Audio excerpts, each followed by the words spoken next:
You're listening to the Voice of Russia's Daily Debate. I'm Howell Davis.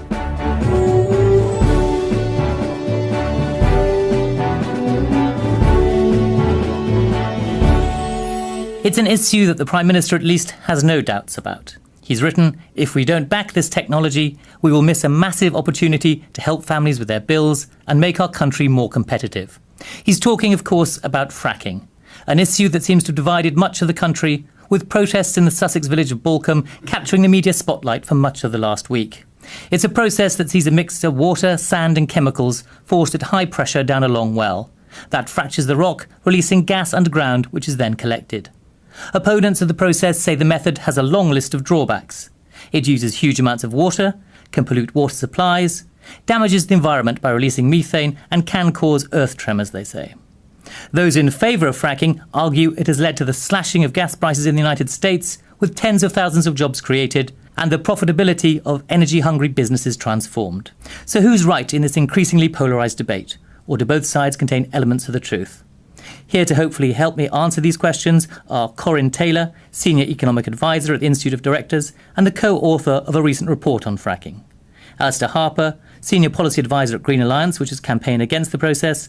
And down the line from Balcombe, we have Charles Metcalfe, a resident of the village who's also opposed to fracking. Corinne, your report says there are lots of jobs could be created by this and the process could provide cheap, abundant gas. Yeah, I think there are a number of both economic and environmental benefits from the production of shale gas here in the UK. I mean, the case for shale oil is slightly different, but for shale gas, we're now importing about half of our gas, and of course we need gas for heating, as well as electricity generation, backing up renewables and so on. And that import dependency is set to go up to 3/4, so what domestic gas can do is start to replace some of those imports.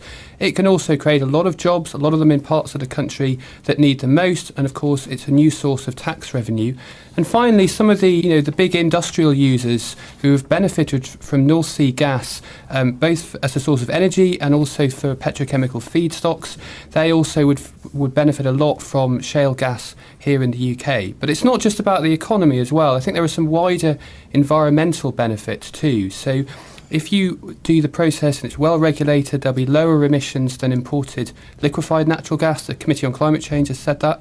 Also, you need gas, as I said, to back up renewables, to provide power when the wind isn't blowing and the sun isn't shining. And finally, there is an opportunity, as they're starting to develop in the US, of putting natural gas in road transport, which not only reduces CO2 a little, but also reduces air pollutants and can help us to clean up city air. Alistair, there are environmental arguments in favour of fracking as well, apparently. Only if they're done alongside huge investment in low-carbon energy and technology into renewables, into energy efficiency, and that gas does become that backup. And I think the risk is that it becomes not the second act, the wingman, but commander of our energy in the future. And I think the most striking thing about where this debate has gone on fracking in the UK and how polarised it is, I think the blame can be put at the door of the Prime Minister. The quotes you read out at the start are extraordinary from the Prime Minister, to say to the public, as if this technology is here now, it's going to affect your bills now, it's going to enrich you now, when in fact we're a decade off at the earliest. This is experimentation, this is exploration. But to put the point across, the United States has been doing this for, a decade now, and it has seen gas prices slashed, down to a fifth of what they were last year. And also, I'd be open to say that it has helped reduce emissions in the United States. That's because they were very much a coal-based energy grid in the UK. We are trying... Sorry, in the United States, you mean? Yes, sorry, in the United States. We are trying to move away from that. We have carbon budgets to reduce coal use in the UK. We have trajectories from the Committee on Climate Change and supported by the Department of Energy and Climate Change to ramp up our renewable energy in the UK. If we do that, there isn't a big gap left for gas. There is, I agree with Corinne, a small place for it to play as a backup, but it's not the headline act. And what's been risked this summer is the Prime Minister seems to think it should be. Charles, you're at the centre of this debate, living in Balcombe. What are your worries about fracking? I have a lot of worries about fracking because of the health problems, the pollution problems it's caused both in the United States, in Australia, in Poland, almost everywhere where it's been tried. I'd just like to make one point about the statement that Cameron made at the very beginning of his piece in the Telegraph. You quoted it. It will help families with their bills. Now, this is actually completely untrue. All the experts agree that the price of gas to the consumer will barely change at all. Quadrilla, the company drilling half a mile from my house, says it won't make any significant difference to the price of gas. Ofgem, the regulator, says it won't make any significant difference to the price of gas.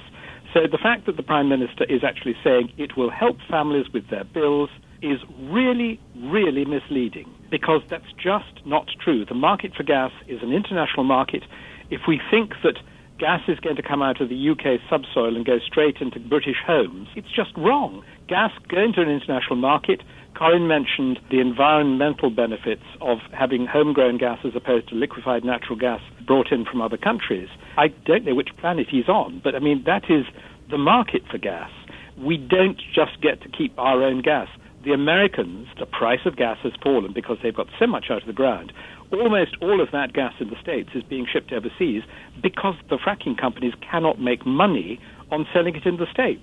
But as far as the problems are concerned, they're very well documented. They're very weaselly denied by the oil and gas industry. But there are really, really dangerous worries about water contamination, about real problems, particularly with breathing diseases for communities that are very close to gas wells. And these have been seen in the States, in Australia, and I cannot understand why such a dangerous, unproven technology can be allowed to take root here in the UK, which at the moment, parts of it are still green and pleasant. Corinne, if you can come in, yes. I'm interested in the financial angle, the criticism there that it won't cut gas prices. I think if you look at our report, what we've said is it's too early to tell what the impact on gas prices will be, but that the economic and environmental benefits I outlined before make enough of a case for it without any impact on price. Just the point why about... does the Prime Minister say that it's going to make prices cheaper for UK consumers? Very misleading. I'm not the Prime Minister's spokesman, so I can't speak for him. There was a report, though, that was commissioned by DEC, which came out about a month ago, which said that if you see quite significant production in the UK and other European countries too, you could see wholesale gas prices fall by up to a quarter.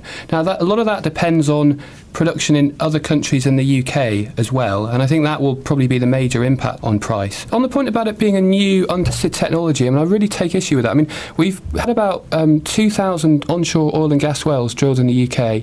About 200 of them have been fracked already, and Wytch Farm, which is the Western Europe's largest onshore oil field, also produces a lot of gas.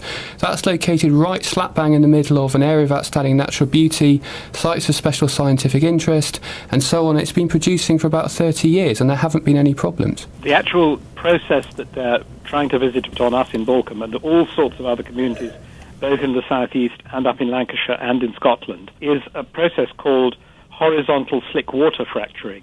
And no one claims that that is an old process.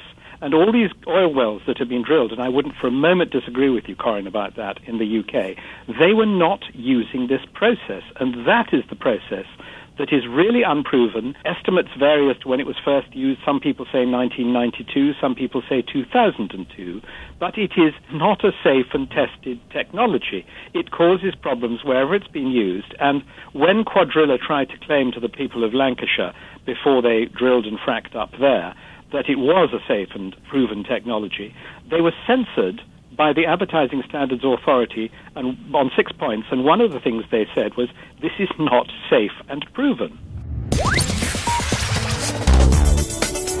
You're listening to the Daily Debate on The Voice of Russia. I'm Howell Davis, and today we're discussing fracking with Corinne Taylor, Senior Economic Advisor at the Institute of Directors, Alistair Harper, Senior Policy Advisor at Green Alliance, and down the line we have Charles Metcalfe, a local resident at Balcombe. So, Alistair, I think you wanted to come in. I just wanted to agree with Charles that the risk that we say this is going to be fine in your area, don't worry about it, and when the Prime Minister especially says that, really risks patronising the British public, and it really risks alienating the British public, and that's what we're seeing right now, is saying, you people wouldn't understand, this is for the greater good, this is for the economic good of the nation. But as Corinne says, we don't know what the economic impact will be. It's a long way off until we will. Sorry, there are economic impacts as well as price. I think those are quite clear, but sorry, just to clarify the that. one economic impact we're clear on is low carbon infrastructure in the UK, because that's currently planned, and it's planned up to 2020 in Treasury's infrastructure pipeline, and it's worth £180 billion. That alone would put up our GDP by 0.7%. rip it out, we'd drop 2.2% back into recession. We know that's there. That's what people wanting to invest in this country, that's what they're wanting to do. What the Prime Minister's saying, and what some of his allies in the Conservative Party, like Owen Paterson, with their rhetoric on this are saying, is that we don't want your money. Take it somewhere else. Take it to France, take it to Germany. We're going to have a punt on this thing. We don't know how it'll turn out, but fingers crossed. Can we just ask you, Corin, about the potential environmental problems as well? People here are talking about the potential for pollution. In your report, you talked to that a little bit. Do you think those worries are overblown? Yeah, I do. And actually, if you look at the Royal Society report that was published last year, I think that was quite clear that it needs to be strongly regulated, but this is a process that we can do properly in the UK. And there are a number of differences between how it's going to be regulated here in the UK as opposed to how it is in the US. So, for example, if you're trying to deal with flowback water and fracking fluid that comes back up to the surface, in the US, you're allowed to dispose of that in open ponds. They need to be sealed. But in the UK, you're going to have to put those in steel tanks with a proper sort of bathtub around to contain any spills. And then that water will need to get transported away and get treated just like any other industrial waste. So that's one thing. On the earth tremors, you've got real-time seismic monitoring. So any tremor above 0.5 will trigger a shutdown of the actual process. So, on a lot of areas like that, you've got very strong rules. And you've also got, not just the Environment Agency, but also the Health and Safety Executive. So they've been monitoring the integrity of wells and construction of wells in the North Sea for a long time. They'll be making sure that wells are constructed properly on land as well. So, Alistair, with strict regulation, perhaps we could make this much safer and sort of allay many of your worries. What you can't get away from is the huge local impact of those trucks coming and the water being brought and taken away. What you can't get away from is it's a greenhouse gas. It might have some role to play if it shuts down the last coal plants in the UK. It might have some role to play if it displaces higher carbon stuff. But it will be absolutely disastrous if it displaces renewable energy in the UK. But at the moment, we're importing coal from the United States, which is being dug up and releasing methane just as much, isn't it? The use of coal in the UK is preposterous right now. We need to be focused on that. I don't disagree. But that doesn't mean that we replace a bad with a lesser bad. Why not just go for the good? Well, surely that's a good idea, to replace a bad with a lesser bad. When you've got the good ready to go and ready planned for. We've planned 4 times as much investment in offshore wind as we have in gas right now. All of low carbon infrastructure is worth 4 times as much as high carbon infrastructure up to 2020. This is the status quo we have. I listened to the boss of GE the other week said, we've set up to invest in renewables in the UK. That was the plan. He told the business secretary, if you're changing that plan, let us know. We can change it. It'll delay investment in the UK by 10 years, but we'll just do what you set the agenda for. I'd like to make the point that everyone says the UK regulations are going to be incredibly strong, but what is the government doing at the moment? What is it being obliged to do at the moment to try and solve the economic crisis we're in? It's laying off staff. Now, as far as I've been able to determine, these regulations are going to be self-regulated by the oil and gas industry. When they have a problem, they're to report it to the people who are overseeing them, whether it's the Health and Safety Executive or the Environment Agency, and then people will come down and have a look at it. Now, that's a bit like asking a fox who's got into a chicken coop to tell the farmer if he kills any hens. Quadrilla, which is the company on the outskirts of Balcombe at the moment, they have fracked once in the UK at the moment. It was up in Lancashire at a place called Priest Hall, and during the process of that fracking, they deformed their well casing there. They continued to frack for another 2 months without telling anyone, and it wasn't until 6 months later that they informed the authorities. They kept stum for 6 months. Now, I'm sorry, but if you don't have regulators actually at the site, if you don't have companies who are prepared to admit when things have gone wrong, the regulations are no good. Do we not have a larger problem, though, in that we have problems with how much power we're actually managing to create? We've had recent reports saying that sort of factories might have to close down in a few years' time because we're not producing enough power. So there is a need for gas to fill the gap before renewables can come on stream. I think there is a need for gas. I'm not one of these complete fossil fuel deniers. Yes, of course we need it to bridge the gap before renewables and any other technologies come along. But, as Alistair said, we really mustn't lose sight of the fact that it's of paramount importance to continue research into different ways to keep our economy running, to keep our homes alight, to keep our gas ovens or whatever kind of ovens in a state to cook. That is supremely important because no one disputes the fact that fossil fuels are a limited resource and that one day they will run out. If we keep on sort of wrenching the last drops and bubbles of fossil fuels from the earth and forget about investing in tomorrow's technology, one day we're really going to be up against it. Corin? The key issue here is whether you see gas as part of the problem or part of the solution. I think that's really fundamental to this whole debate.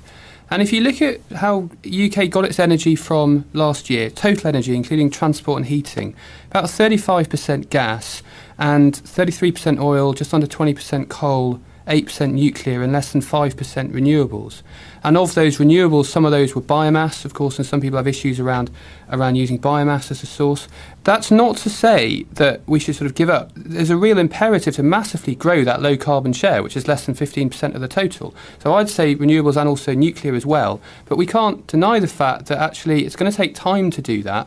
And in that interim, we are going to need to see gas remaining as an important energy source for us. And I agree, we need to be doing a lot of research on next generation nuclear and renewable technologies that can really do the real heavy lifting on low carbon. But for now, gas is going to be a really important part of our energy mix. But how large do you see the sector becoming? I mean, let's nail it down. I mean, you're saying it's a temporary stopgap measure, but how large a temporary stopgap measure? Well, I mean, we did some scenarios based on a potential production phase, obviously assuming that the exploration is successful. And we see production starting at the end of this decade and really peaking in the late 2020s. But your assumption was that we did half as many wells as the United States? We did scenarios that were based on a peak drilling of 400 laterals a year. Now, you can concentrate those on far fewer sites, so it wasn't about having 400 sites at all. And assuming that we get about the same amount of gas per lateral as you have in the US, and use about the same amount of water and so on. And of course, one of the things with shale wells is that once you stop drilling, the production declines quite quickly. So that if you do a lot of drilling and then you decide, actually, we've got something better that's come along, then actually you can kind of shut that down, and it's not that many years before production starts to tail off quite quickly. But turning it on will be too late. The end of this decade is too late for the energy crunch that we're talking about. We've been planning across the political spectrum and with business, with environmentalists, with economists for the last decade about how we deal with this. There's been a lot of indecision, a lot of complacency. But the agreement that came about across the board was that we need a balanced mix that dealt with the three problems of security, supply and climate, and costs in there as well somewhere. And as a result, that's why we've got this huge investment coming in renewables. That's on the books, ready to go. It's small now because it hasn't happened yet. That's what change is. 10 years ago, it wasn't a dot of a percentage. Now it's racing ahead, the slice of the pie that's renewables in our But the cost of producing electricity via renewables is still very, very high. That's why we have to put lots of money into research to find ways of making it lower. Come up with new technologies, new materials, new alloys perhaps, to drive wave turbines in the sea. We're an island. One thing that happens every day is the waves go in and out. There are great big currents there waiting to be exploited. At the moment, we don't have the right kind of metal to actually keep the turbines from rusting, I'm told. That's the kind of research we should be doing. That's a huge potential source of energy for us, which at the moment we were leading that some 50 years ago, and it's just sort of been let go fallow. There's one particular channel in the Orkneys where there are a few companies researching possibilities of actually harnessing this very strong current, but that's all. And it's good that there is someone trying to do that. But, renewables are always going to be a mix. And until we can get renewables on stream through this new investment, of course, fossil fuels are going to be part of the mix, and maybe even nuclear, although the latest happenings in Japan really make it clear how dangerous nuclear power stations can be if they're put in the wrong place. You're listening to the Daily Debate on The Voice of Russia. I'm Howell Davis, and today we're discussing fracking with Corin Taylor, Senior Economic Advisor at the Institute of Directors, Alistair Harper, Senior Policy Advisor at Green Alliance, and down the line we have Charles Metcalfe, a local resident at Balcombe. But Charles, isn't there an element here of you're accusing fracking of being untested technology, and then you're demanding sort of research into new technology for renewables? Yes, because I'm saying that fracking is potentially very dangerous. It's dangerous in that it can pollute our clean water. It's dangerous in that it can pollute our clean air. And those are real problems. There was a wonderful report done by Schlumberger a few years back talking about the life of wells, saying wells fail. It may take 5 years, it may take 50 years. but eventually those will fail. And if they have noxious produced water, as the fracking industry calls it, water that has been contaminated by naturally occurring radioactive materials, by heavy metals that you find underground and that should be left underground, eventually at least half of those will find their way to the surface, will poison our aquifers, and will poison our atmosphere. And that is too great a risk to take. Okay, Corinne says you can shut it off as soon as you want to. You can cap the wells, you can turn them off, but you have absolutely no guarantee that they won't leak. We are a country that has many geological faults. Most of the time, the industry doesn't seem to know exactly where these faults are. And this is an incredibly dangerous place to put this technology in, because the moment this slippery water gets into those faults, who knows what happens? Corinne, you've been trying to get in for a few minutes. I just want to come back on the previous points actually first. Just to reiterate, it's really not an either-or. I mean, there is a really exciting tidal project being planned in Swansea Bay, which I think is, a really good first of a kind for quite large-scale tidal power. But even if you take the current targets to get renewable energy up to around 15% of total energy by 2020. That's great. That's still only 15%. And if you have nuclear as 10%, roughly, you've still got 3/4 from hydrocarbons. So you've still got this huge, great thing to try and overcome. I think on the air quality, actually, it's really important to look at somewhere like Pennsylvania, for example, and the net effects of fracking and shale gas have been positive for air quality in Pennsylvania because they've led to the closure of coal-fired power stations, which, of course, are putting out far more in the way of nasty air pollutants than anything you would see, from shale gas development. Alistair, we seem to have a problem in that there's this energy gap we're talking about. Has there just been, on the part of successive governments, a failure to plan for the future properly in energy policy? I think there's been a bizarre combination of overcomplication and ignorance. You look at the energy bill going through right now, some parts of it are hugely complex. They've had everyone and his wife weighed in. I've weighed it in, I'm sure Corinne's weighed it in. And they've adjusted and tweaked and twonked, and some bits are just sprawling. Other bits we have no real idea what it's going to do. There's a bit on energy efficiency added at the 11th hour, which is absolutely vital. Why wasn't it there at the start, and why don't we really know what it's going to be? But I did want to get to another point about the cost of renewables and how we bring those down, because I think that what we've seen is the cost of solar panels, the cost of turbines, absolutely collapse over the last 10 years. But Corinne's point that he's just made there is that 75% of our energy comes from sources that are not renewables or nuclear. How do we fill that gap? That's what we've planned to do. That's what is intended. But in the short term, that's a long-term plan, isn't it, to fill the gap with gas renewables? Is the long-term plan. Right now, we're planning huge deployment of offshore, onshore wind, huge work on energy efficiency. We need to fix what are the barriers to making sure these work. And the last thing we need is the Prime Minister, the same week that he was celebrating fracking and saying we just need to stomach it and think of the national good, saying that he didn't see much role for onshore wind or solar power anymore in the UK. That's the thing that makes this really problematic. That's what makes it really black and white when it shouldn't be,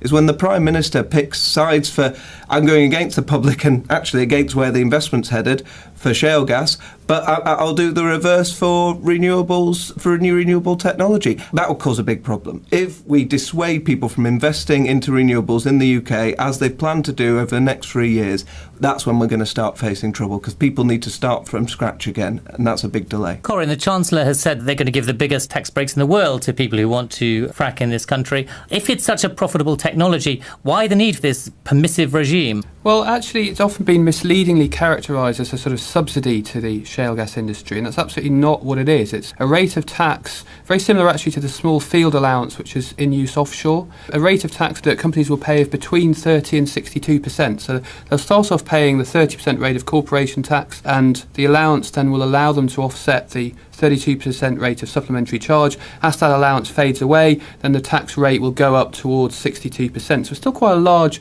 rate of tax. I mean, just on the subsidy point, I believe that renewable technologies pay the normal 20% rate of corporation tax, and of course then have a subsidy in terms of the electricity price. So shale gas is absolutely not being subsidised here and could potentially generate quite a lot of tax revenue for the government. Charles, we've got subsidies being paid for renewables that won't be the case for fracking gas. Can I just note on that last point of Corinne's that the day after George Osborne stood up and said he wanted to be the most generous tax regime in the world for frackers, there was a comment from Peter Lilly, long-time Conservative MP, himself, I think, the deputy chairman of an oil and gas company, was operating somewhere in as it might be Kazakhstan, who has been a long-time supporter of the fossil fuel industry, fair enough, he stood up and said, I don't quite understand why the Chancellor is offering tax breaks to the oil and gas frackers. Now, that was from a friend of the industry, someone who's involved in the industry, and I have to say I utterly and completely agree with him. As far as Pennsylvania improving their atmosphere by shutting down coal-fired power stations, of course, that is a very good thing. But I would draw Corin's attention to something called the Pennsylvania Alliance for Clean Water and Air, and they have something called the List of the Harmed. And on that list, there are over 1,500 incidents of families, household, communities that have been harmed by things to do with fracking. Now, I'm sorry, it's a statistic which is there. It is not a safe technology. If you can get fossil fuels by conventional means, fine. That is not posing the kind of dangers that fracking poses. But yes, we need it as a bridging fuel until a world when we're all leading a cleaner, greener, more renewable life. But Corin has already said it's not going to come on stream for another 10 years. It's not going to solve our problems for 10 years. Let's spend those 10 years really investing in research into the way that it has to be in the future, which is renewable. Let's do both. I think that's the difference, that we can't just do the one and not the other. We actually do need to do both. I mean, the point about the existing power crunch in 2015 is sort of slightly separate, because that's about power generating capacity rather than actual, the fuels that go into that. But I would just again say that, just when it comes to electricity, we basically have at the moment, about 4 baseload options, really. Coal, we don't want to do that. Biomass, and there's a limit there, particularly given the land use problems of using large forests, even if you're also using them for paper and using the waste products for energy. And then you've got gas and nuclear, and those are the only 4 baseload ones we've got. So I think a key element to that research into renewables is going to be about storage. So making sure that we can turn intermittent renewables into more reliable sources of energy through large-scale storage. I'm afraid we're running out of time here. Perhaps if I can just ask one final question. Do we all accept that there might be a need for gas produced by fracking, at least in the short term, or at least to cover the energy gap? Is there a sort of consensus on that? Corin, I know you've basically said that we do need to have it until renewables come on stream. Alistair, do you think that's true? I think we are all agreed that there's a role for gas in the short term. Not necessarily fracking. I think there's a lot of questions about what gas and how much you lock yourself into a long-term gas future that isn't sustainable. And Charles, do you agree that there is a need for gas until renewables come on stream in a large way? Yes, but I absolutely agree with Alistair's qualification there. I think fracking is too dangerous. It's done too much damage elsewhere in the world. Why should we want to visit it on the UK? Well, we'll have to leave it there. I'd like to thank my guests, Corin Taylor of the Institute of Directors, Alistair Harper of the Green Alliance, and Charles Metcalfe, a resident of Balcombe. Thank you very much indeed for coming along.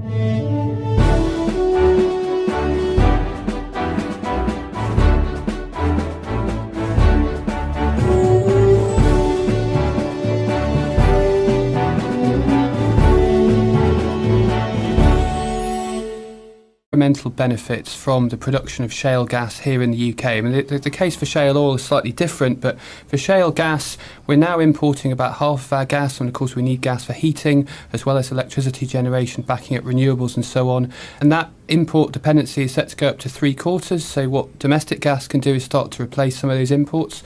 It can also create a lot of jobs, a lot of them in parts of the country that need them most, and of course it's a new source of tax revenue.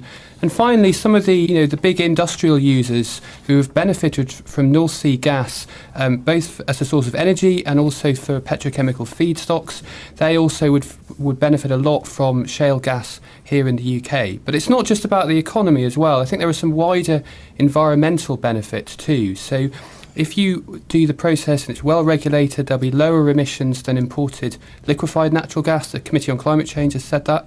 Also, you need gas, as I said, to back up renewables, to provide power when the wind isn't blowing and the sun isn't shining. And finally, there is an opportunity, as they're starting to develop in the US, of putting natural gas in road transport, which not only reduces CO2 a little, but also reduces air pollutants and can help us to clean up city air. Alistair, there are environmental arguments in favour of fracking as well, apparently. Only if they're done alongside huge investment in low carbon energy and technology, into renewables, into energy efficiency, and that gas does become that backup. And I think the risk is that it becomes not the second act, the wingman, but commander of our energy in the future.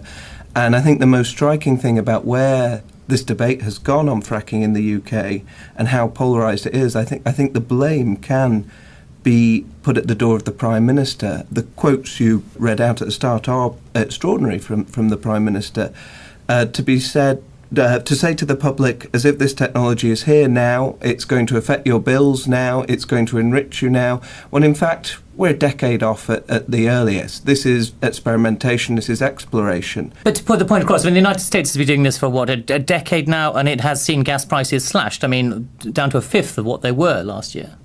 And also, I'd be open to say that it has helped reduce emissions in the United States. That's because they were very much a coal-based energy grid in the UK. We are trying... Sorry, in the United States, you mean? Yes, sorry, in the United States. We are trying to move away from that. We have carbon budgets to reduce coal use in the UK. We have... It uses huge amounts of water, can pollute water supplies, damages the environment by releasing methane, and can cause earth tremors, they say. Those in favour of fracking argue it has led to the slashing of gas prices in the United States, with tens of thousands of jobs created, and the profitability of energy-hungry businesses transformed. So who's right in this increasingly polarised debate? Or do both sides contain elements of the truth? Here to hopefully help me answer these questions are Corinne Taylor, Senior Economic Advisor at the Institute of Directors and the co-author of a recent report on fracking. Alistair Harper, Senior Policy Advisor at Green Alliance, which has campaigned against the process. And down the line from Balcombe, we have Charles Metcalfe, a resident of the village who's also opposed to fracking. Corinne, your report says there are lots of jobs could be created by this, and the process could provide cheap, abundant gas. Yeah, I think there are a number of both economic and environmental...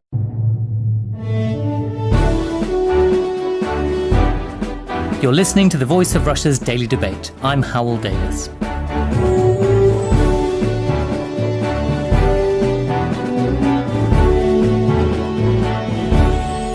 It's an issue that the Prime Minister at least has no doubts about. He's written, if we don't back this technology, we will miss a massive opportunity to help families with their bills and make our country more competitive. He's talking, of course, about fracking, an issue that seems to have divided much of the country, with protests in the Sussex village of Balcombe capturing the media spotlight for much of the last week. It's a process that sees a mix of water, sand and chemicals forced at high pressure down a long well. That fractures the rock, releasing gas underground, which is then collected. Opponents of the process say the method has a long list of drawbacks.